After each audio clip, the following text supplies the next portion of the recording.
Chapter 18, Away to the South. That is a very remarkable picture of the Scarecrow there. Dorothy wept bitterly at the passing of her hope to get home to Kansas again, but when she thought it all over, she was glad she had not gone up in a balloon, and she also felt sorry at losing Oz, and so did her companions. The Tin Woodman came to her and said, "Truly I should be ungrateful if I failed to mourn for the man who gave me my lovely heart. I should like to cry a little because Oz is gone, if you will kindly wipe away my tears so that I shall not rust." "With pleasure," she answered, and brought a towel at once. Then the Tin Woodman wept for several minutes, and she watched the tears carefully and wiped them away with the towel. When he had finished, he thanked her kindly and oiled himself thoroughly with his jeweled oil can to guard against mishap. The Scarecrow was now the ruler of the Emerald City, and although he was not a wizard, the people were proud of him. "For," they said, "there is not another city in all the world that is ruled by a stuffed man." And, so far as they knew, they were quite right.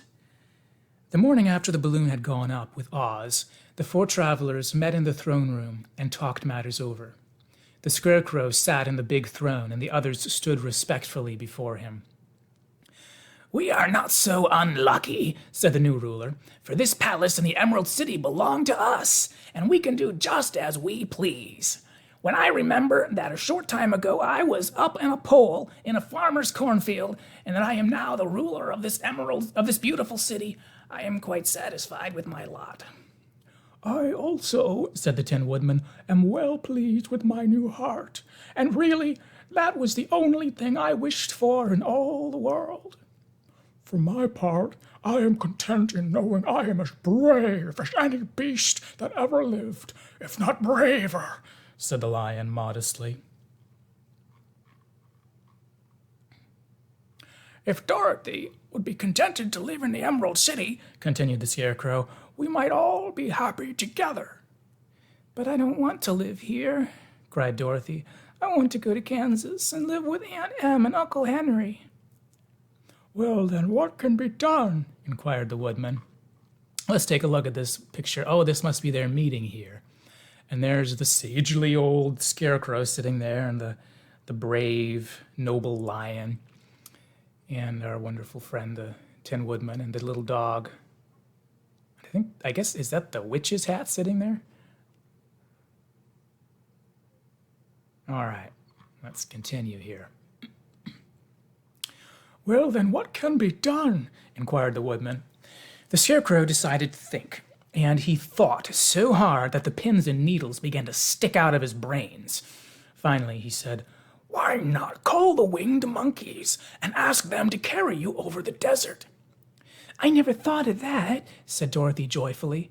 "It's just the thing. I'll go at once for the golden cap." When she brought it into the throne room, she spoke the magic words, and soon the band of winged monkeys flew in through an open window and stood beside her. "This is the second time you have called us," said the Monkey King, bowing before the little girl. "What do you wish?" "I want you to fly with me to Kansas," said Dorothy. But the Monkey King shook his head. "That cannot be done," he said. "We belong to this country alone and cannot leave it. There has never been a winged monkey in Kansas yet, and I suppose there never will be, for they don't belong there. We shall be glad to serve you in any way in our power, but we cannot cross the desert. Goodbye." And with another bow, the Monkey King spread his wings and flew away through the window, followed by all his band. Dorothy was almost ready to cry with disappointment.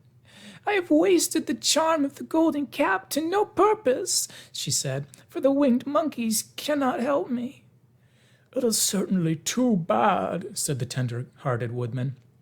The Scarecrow was thinking again, and his head bulged out so horribly that Dorothy feared it would burst. "Let us call in the soldier with the green whiskers," he said, "and ask his advice." So the soldier was summoned and entered the throne room timidly. For while Oz was alive, he was never allowed to come further than the door. "This little girl," said the Scarecrow to the soldier, "wishes to cross the desert. How can she do so?" "I cannot tell," answered the soldier, "for nobody has ever crossed the desert unless it is Oz himself." Is there no one who can help me? Asked Dorothy earnestly. Glinda might. Who is Glinda? Inquired the Scarecrow. The Witch of the South. She is the most powerful of all the witches and rules over the Quadlings. Besides, her castle stands on the edge of the desert, so she may know a way to cross it. Glinda is a good witch, isn't she? Asked the child. The Quadlings think she is good, said the soldier, and she is kind to everyone. I have heard that Glinda is a beautiful woman who knows how to keep young in spite of the many years she has lived. How can I get to her castle? Asked Dorothy. The road is straight to the south, he answered, but it is said to be full of dangers to travelers. There are wild beasts in the woods and a race of queer men who do not like strangers to cross their country. For this reason, none of the Quadlings ever come to the Emerald City. The soldier then left them, and the Scarecrow said, It seems, in spite of the dangers, the best thing Dorothy can do is to travel to the land of the South and ask Glinda to help her. For, of course, if Dorothy stays here, she will never get back to Kansas. You must have been thinking again, remarked the Tin Woodman. I have, said the Scarecrow. I shall go with Dorothy, declared the Lion, for I am tired of your city and long for the woods and the country again. I am really a wild beast, you know. Besides, Dorothy will need someone to protect her. That is true, answered the Woodman. My axe may be of service to her, so I also will go with her to the land of the South. When shall we start? Asked the Scarecrow. Are you going? They asked in surprise.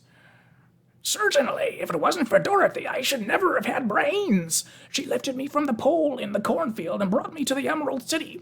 So my good luck is all due to her, and I shall never leave her until she starts back to Kansas for good and all.